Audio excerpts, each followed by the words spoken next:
అతను ఓ తోపుడు బండిపై కూరగాయలు అమ్ముకుంటూ రోజూ వచ్చే చిల్లర సంపాదనతో బ్రతికే వ్యక్తి. అతని పేరు సోబరం. తన తల్లిదండ్రులు వయస్సు పైబడి ముసలివాళ్ళైపోయారు. జన్మనిచ్చినందుకు వాళ్లపై అతనికి అమితమైన ప్రేమ.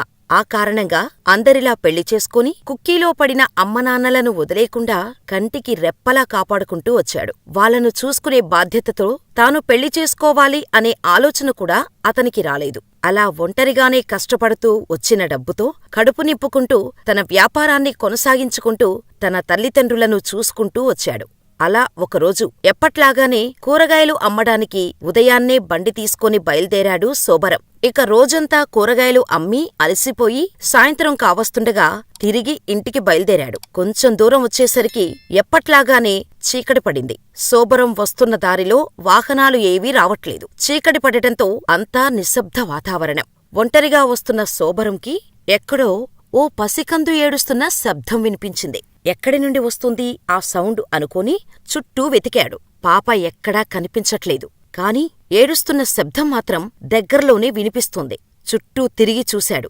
కాని తన పక్కనే ఉన్న పెద్ద చెత్తకుండీలో మాత్రం చూడలేదు. ఒక 2 అడుగులు ముందుకు వేసిన తర్వాత ఎందుకో అనుమానం వచ్చి వెనక్కి వెళ్లి చెత్తకుండీలో చూశాడు. అంతే, సోబరం గుండె బద్దలైంది. ఆ పసికందును చూసి వేదనతో కళ్లల్లో నీళ్లు ప్రవాహంలా బయటకు వస్తూనే ఉన్నాయి. ఆ పసికందును తీసుకున్నాడు. తన భుజంపై ఉన్న తువాల తీసి పాపను ఒళ్ళోకి తీసుకున్నాడు. చుట్టూ అంతా చూశాడు. కాని ఎవరి జాడా లేదు. ఏం చెయ్యాలో అర్థం కాలేదు. కాసేపు ఎవరైనా వస్తారేమో అని అక్కడే కూర్చొని ఉన్నాడు. కాని ఎవ్వరూ ఆ పక్కకి రాలేదు. దాంతో ఏ జన్మబంధమో ఆ భగవంతుడు మమ్మల్ని ఇలా కలిపాడు అనుకుని ఒక చేత్తో పాపని పట్టుకొని మరో చేత్తో బండి తోసుకుంటూ వెళ్ళిపోయాడు.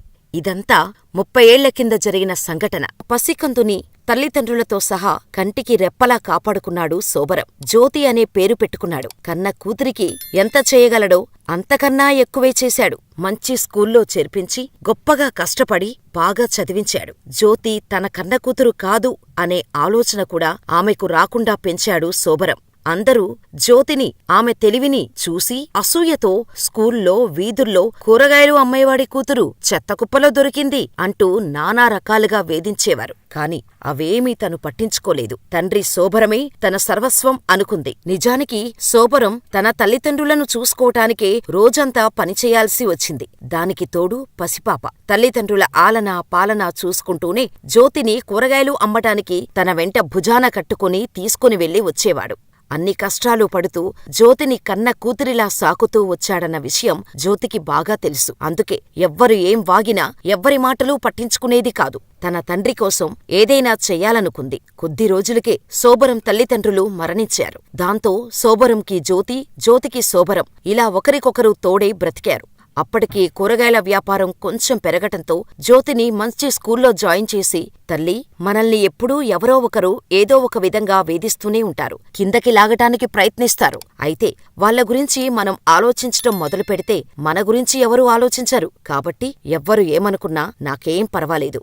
నా నమ్మకం నువ్వు, నా గర్వం నువ్వు. నువ్వు మాత్రం బాగా చదువుకొని నన్ను, నిన్ను ఎంతగానో వేధించిన ప్రతి ఒక్కరికి బుద్ధి చెప్పే స్థాయికి ఎదగాలి. ఈరోజు నోటికొచ్చినట్టు మాట్లాడుతున్న ప్రతి ఒక్కరూ అదే నోటితో మన గురించి గొప్పగా మాట్లాడుకోవాలి అంటూ అనుక్షణం జ్యోతిలో కసిని నూరిపోసేవాడు. దాంతో జ్యోతి చదువుపై మాత్రమే ఫోకస్ చేయగలిగేది. అలా డిగ్రీ పూర్తి చేసుకుని యూపీఎస్సీ పరీక్షలు రాసి మొదటి ప్రయత్నంలోనే సివిల్స్ సాధించి అసిస్టెంట్ ఇన్కమ్ ట్యాక్స్ కమిషనర్గా బాధ్యతలు తీసుకుంది జ్యోతి. తోపుడు బండిపై కూరగాయలు అమ్మి చెత్తకుప్పలో దొరికిన బిడ్డను ఏ స్థాయికి తీసుకొచ్చాడో తెలిసి నోటికొచ్చినట్టు మాట్లాడిన జనాలు ముక్కున వేలేసుకునేలా చేసింది జ్యోతి. ఎంత గొప్పగా ఉంది కదా ఆ తండ్రి కూతుర్ల సక్సెస్. ఇలాంటి కొన్ని కథలు సామాన్యుల బ్రతుకుల్లో వెలుగులు నింపుకోటానికి, తగినంత కృషికి అంతులేని సపోర్టు ఉంటే ఎవ్వరైనా విజయం సాధించొచ్చు అనేదానికి అచ్చుగుద్దినట్టు సరిపోయే ఉదాహరణ. కాని ఈ కథంతా నిజం కాదట. ఎవరో ఒక వ్యక్తి సోషల్ మీడియాలో తనకున్న పరిజ్ఞానంతో ఈ 2 వేర్వేరు ఫోటోలను జోడించి ఒక కథ సృష్టించాడు. అయితే వాస్తవానికి సోషల్ మీడియాలో ఈ తండ్రి కూతుర్ల కథను చదివి వారిని ప్రశంసిస్తూ జనం వెల్లువెత్తారు. punjabkesari.com, దేశంలోని యూసీ న్యూస్ కూడా ఈ కథనాన్ని ప్రచురించాయి. అయితే ఈ స్టోరీ గురించిన ఫ్యాక్ట్స్ పరిశీలించినప్పుడు తెలిసిన విషయమేంటంటే 2010 సివిల్స్ ఫలితాల్లో సోబరంలాగే తండ్రి కూరగాయల వ్యాపారం చేస్తుంటే కూతురు కష్టపడి సివిల్ సర్వీసెస్ పరీక్షల్లో ఉత్తీర్ణత సాధించింది.